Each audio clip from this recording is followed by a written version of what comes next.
Gloire, honneur au Père, créateur des cieux et de la terre. Ok. Gloire, honneur, puissance au Père, créateur des cieux et de la terre. À lui seul soit l'honneur, la gloire et la puissance pour tout ce qu'il fait pour nous. Que Congo règne, notre roi qui revient bientôt.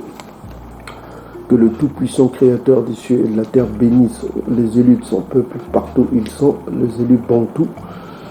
Qu'il bénisse les captifs bantous afin que lui-même nous rassemble comme il l'a promis. Donc aujourd'hui mes frères et sœurs, comme nous vous avons promis, on va faire des micro-vidéos pour vous donner beaucoup de compréhension. Mais avant cela, on voudrait lire un petit verset. On va lire Parole de vie. On dit ici, moi Congo, je pars et je veux rentrer chez moi jusqu'à ce qu'ils reconnaissent leurs fautes. Ils se tournent vers moi quand ils seront dans le malheur. Ils me chercheront. Donc dans le malheur, nous sommes en train de chercher Congo, l'archange Congo, afin qu'il revienne. Et il faut se souvenir que quand on cherche, on le cherche. Dans les temps passés, ce qui s'est passé, c'est quoi quand on cherchait le Tout-Puissant? On dit ici, on est dans 2 Chroniques. On est ici dans 2 Chroniques, chapitre 15, on va aller au verset 13. On dit ici que les enfants d'Isolélé prièrent l'engagement de chercher Takanzambi, le Tout-Puissant de leur Père, de tout cœur, de tout leur cœur et de toute leur âme. Maintenant, la mise en garde, c'est quoi? Au verset 13, « Et quiconque ne cherchait pas Takanzambi, le Tout-Puissant du Solélé, devait être mis à mort, petit ou grand, homme ou femme. » Au verset 14, « Ils jurèrent fidélité à Takanzambi à voix haute, avec des cris de joie et au son de la trompette et des corps. » C'est des instruments de musique. Donc, voyez-vous, donc on met en garde quiconque, c'est-à-dire que quiconque ne cherchait pas Takanzambi, le tout-puissant du Solélé, devait être mis à mort, petit ou grand, homme ou femme. Donc nous sommes dans les temps que nous vivons là, c'est les temps de la fin. Les temps de la fin, nous devons chercher l'archange Congo afin qu'il revienne vite pour nous rétablir. Donc aujourd'hui, nous allons parler d'un certain nombre de choses, particulièrement sur l'hébreu. L'hébreu qu'on parle actuellement, c'est le yiddish, hein. Ce n'est pas l'hébreu, le paléo-hébreu. Donc il faut rappeler juste le règle en paléo-hébreu, c'est que le aleph, c'est ce qu'on appelle le aleph, hein. Je donne un vocabulaire pour ceux qui comprennent un peu la grammaire hébraïque, c'est-à-dire le aleph, la lettre aleph est souvent sourde au début d'une phrase.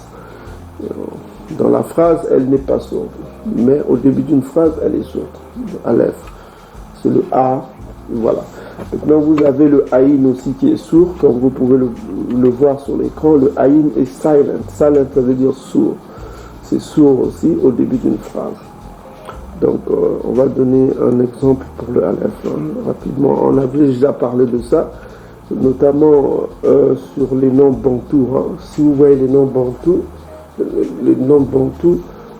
aleph ne se prononce pas au début d'une phrase, hein, souvent. C'est important que vous compreniez cette règle, hein, du paléo-hébreu. Donc, on va donner un certain nombre d'exemples. Vous avez par exemple le président, le président camerounais qui s'appelle Paul Biya, que vous voyez sur l'écran. Paul Biya, c'est un bantou du Cameroun. Hein. Les gens du sud du Cameroun sont majoritairement bantous. Au nord, c'est les chamites. Hein. Donc, Paul Biya, lui, vous voyez Paul Biya.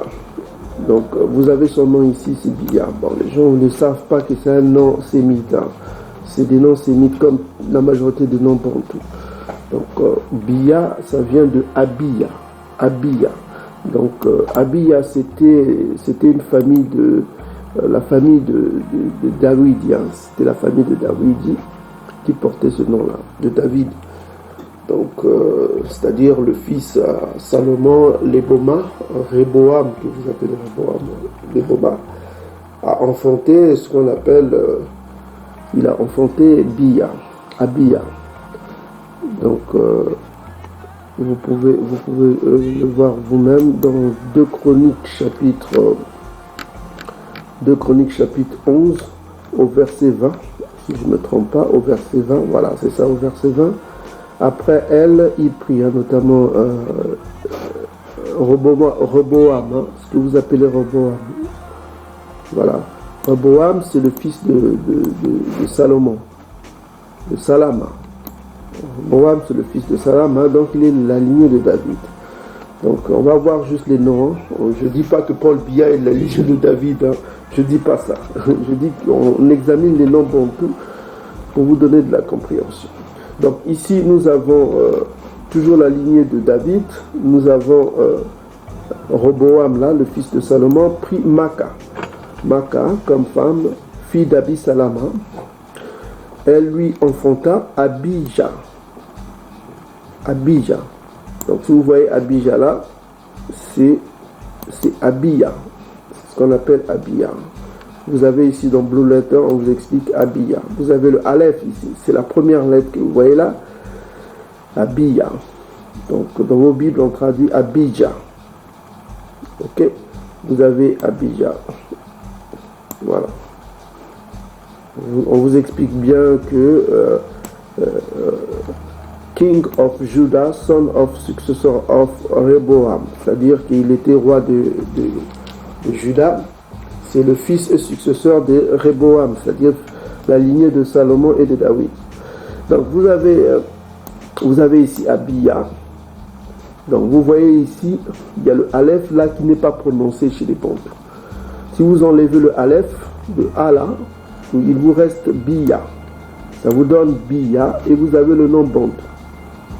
Ok, vous avez le nom Bantou, Paul Biya. Ça veut dire Abia. Est-ce que vous commencez à comprendre?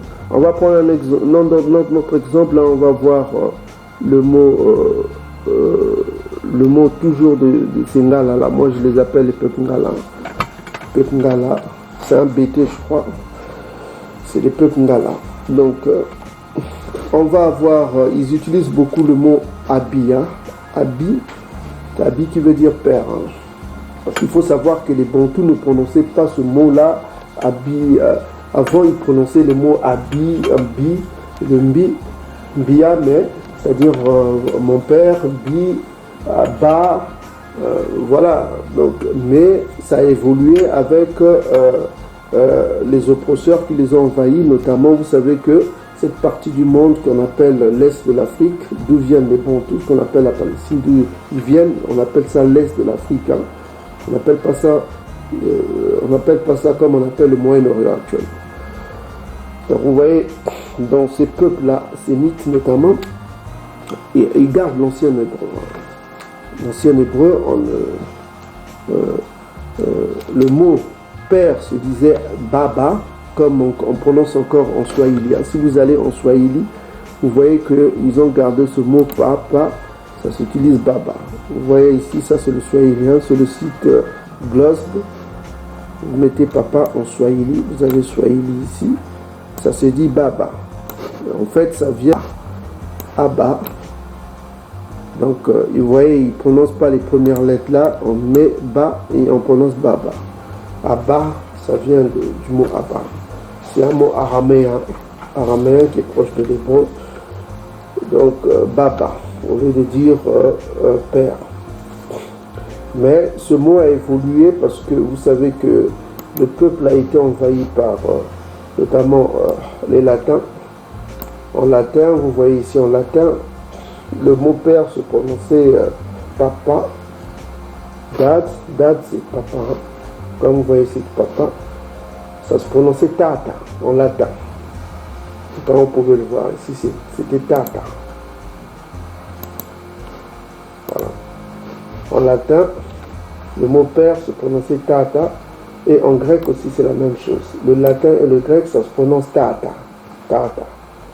Donc, vous voyez, le peuple a été envahi par les Grecs, notamment Alexandre le Grand qui a envahi cette partie de l'Afrique de l'Est, du Nord-Est, qu'on appelle maintenant la Palestine. Hein. Donc, et quand vous êtes envahi par un peuple, vous êtes influencé par la langue de ce peuple.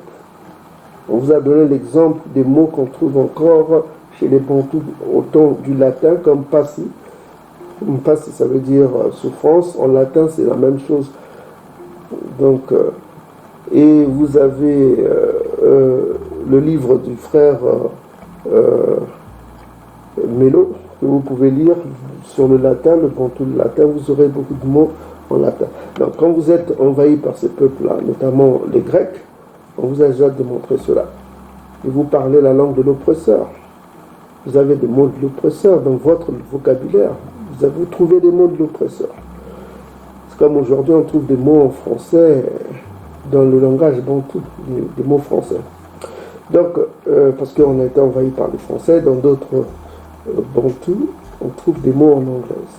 Donc, je disais que le mot tata, que vous voyez ici, le mot tata, c'est un mot latin, du vieux latin. Le vieux latin, c'est pas le latin actuel. Et le vieux grec, qu'on appelle le koiné.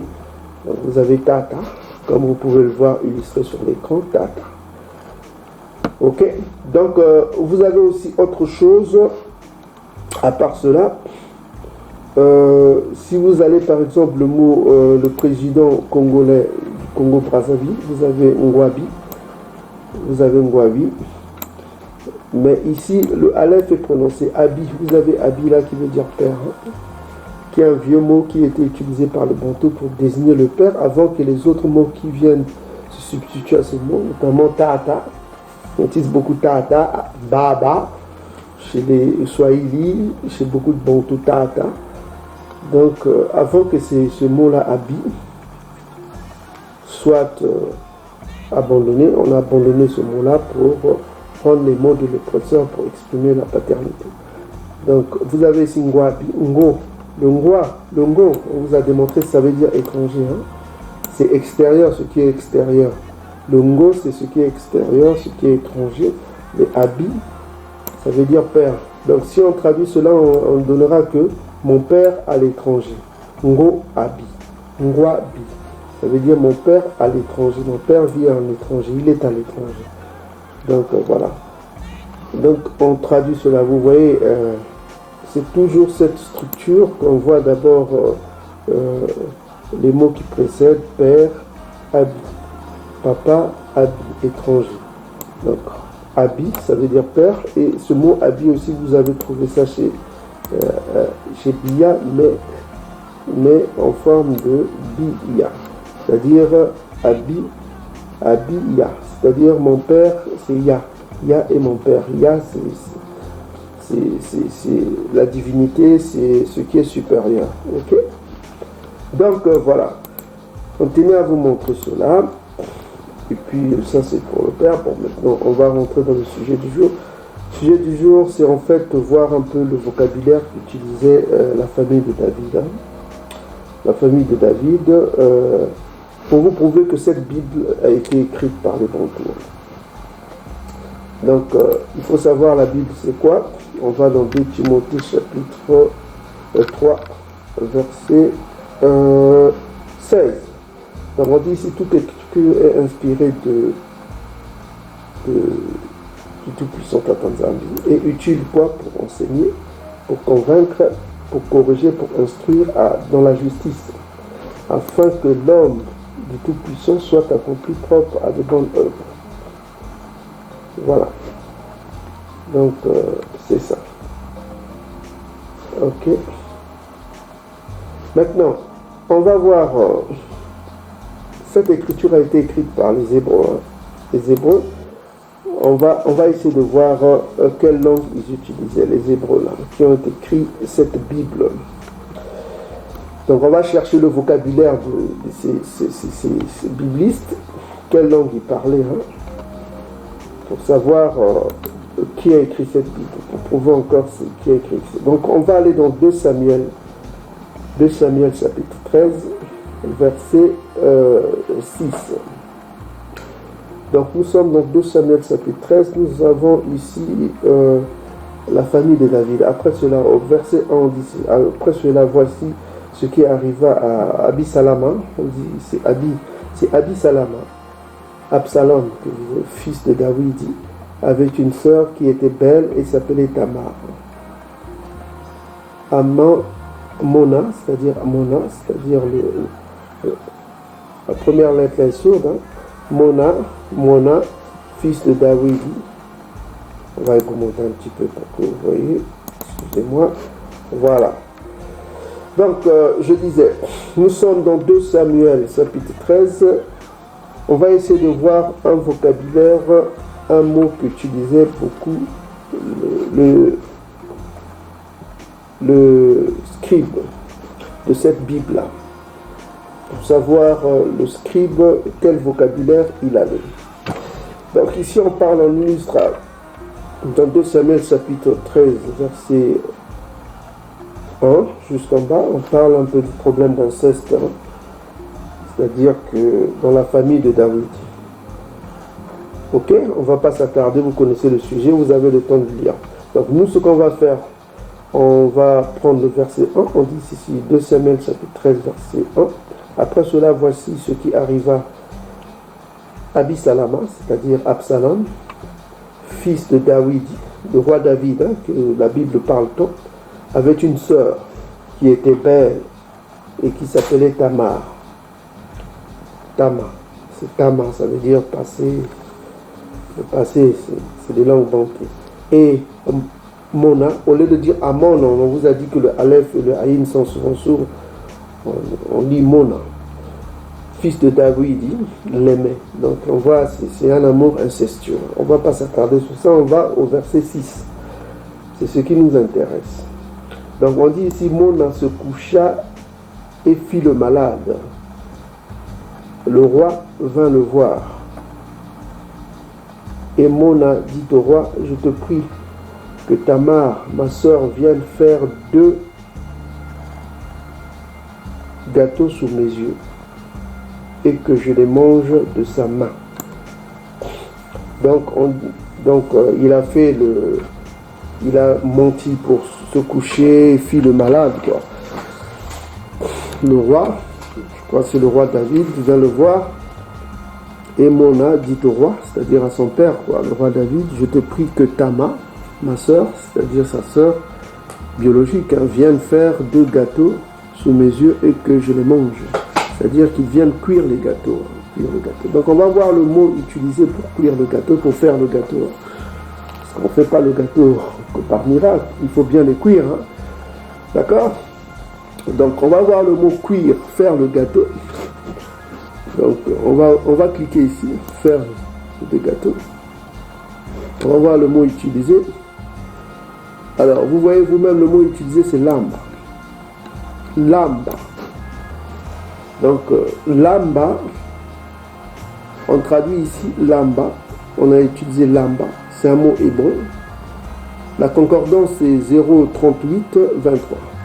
03823, vous pouvez voir chez vous. Donc pour faire les gâteaux, pour cuire les gâteaux, on utilise le mot lamba. Lamba est un mot bantou. Ok? À preuve de contraire, vous cherchez dans toute l'Afrique. Ce mot-là ne se trouve qu'au-delà des fleuves de l'Éthiopie. Sophonie chapitre 3, versets 10 à 20.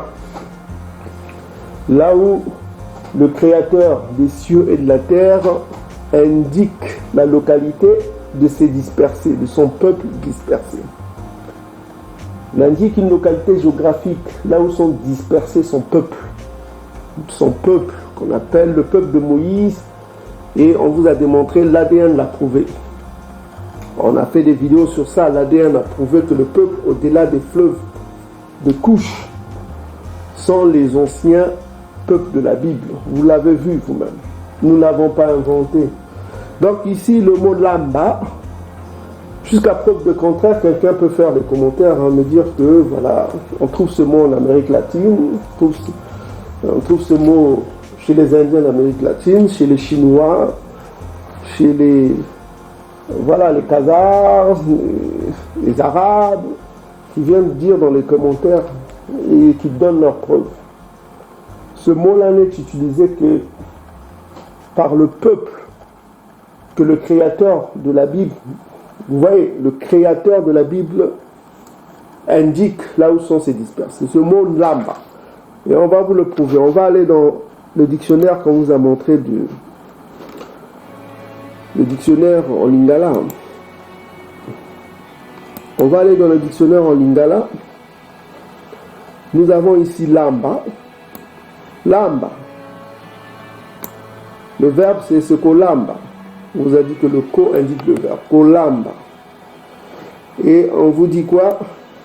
Ça veut dire quoi? Préparer à manger. Cuisiner. Est-ce que vous voyez vous-même?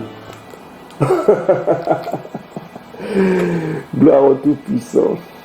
Ah, combien de fois on a prouvé que cette Bible-là a été écrite par les Bantous? Combien de fois on va pas arrêter de vous le prouver? Combien de fois vous ne pouvez pas voir vous-même que le scribe qui a écrit ce mot-là en bas, ce scribe-là n'était pas ouest-africain. Il n'était pas du Sénégal, de la Côte d'Ivoire, il n'était pas du Maroc, il n'était pas du Niger, il n'était pas de l'Éthiopie, il n'était pas de la Chine, il n'était pas de l'Australie, il n'était pas de la France. Mais celui qui a écrit la Bible que vous voyez là, pour dire cuisiner, faire des gâteaux, c'est lamba. Pour cuisiner. C'est pas moi qui ai écrit ça. Regardez vous-même. Vous avez l'écran, vous avez ici le lingala. En Kikongo, c'est la même chose. Hein. Kikongo. Kikongo, préparer, cuisiner, c'est lamba. Lamba. Lamba. Donc, vous avez ici que lamba, c'est préparer, cuisiner. Ok? Vous avez ici préparer, cuisiner. Et on repart encore dans notre Bible. Vous avez ici lamba. Lamba. Ok? Lamba, on dit quoi? C'est faire des gâteaux, cuire du pain. Tout cela, c'est le processus de cuisiner. Cuire du pain. Donc, vous voyez, mes frères et sœurs, lamba, c'est le même type, le même hébreu que parlent les Bantous au-delà des fleuves de l'Éthiopie. Ok? On vous a donné la référence hébraïque. C'est les 38-23. Donc, on va aller en anglais aussi dans Blue Letter. On va aller dans Blue Letter. Hein. Donc, nous sommes ici dans Blue Letter, qu'on appelle, c'est la version anglaise.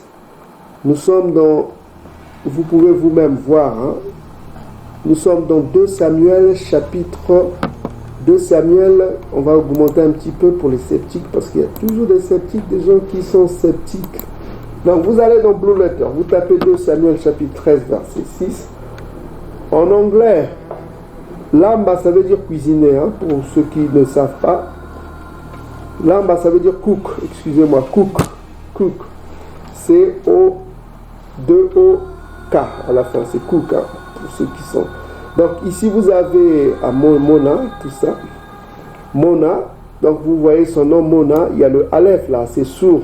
Au lieu de dire Amon, on dit Mona. Mona, ça veut dire celui qui voit. Kama, la consonne finale est sourde. Donc nous avons ici lamba. Ok, lamba. Ok, donc lamba. Vous avez le L, le B et le B. On vous a dit que la consonne finale est souvent sourde. La consonne finale est souvent sourde. Et vous avez la traduction ici, lamba. Lamba, on va voir en anglais. On dit ici make cakes, bake cakes, cook bread. Cook bread. Cook, ça veut dire préparer, cuisiner. Ok? Lamba.